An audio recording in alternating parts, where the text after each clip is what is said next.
வெப்பம் மட்டுமே இருப்பு. வெப்பம் மட்டுமே இருப்புன்னு நான் உணர்ந்ததால அப்ப ஆதி எதுவா இருக்கும்? அந்த ஆதியினுடைய தன்மை எப்படி இருக்கும்? அது எப்படி உருவாகி இருக்கும்? அது எப்படி விரிவடைஞ்சிருக்கும்?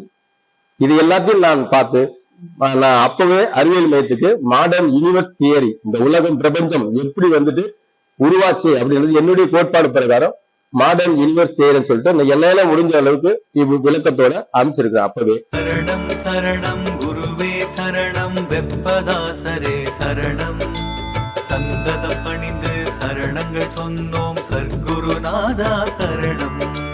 சரணம் சரணம் குருவே சரணம் வெப்பதாசரே சரணம் சந்ததம் பணிந்து சரணங்கள் சொன்னோம் சர்க்குருநாதா சரணம்.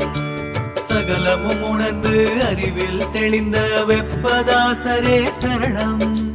சகலமும் உணர்ந்து அறிவில் தெளிந்த வெப்பதாசரே சரணம். சஞ்சலம் தீர்த்து நல்வழி காட்டி எங்களுக்கு அருள்வாய் சரணம்.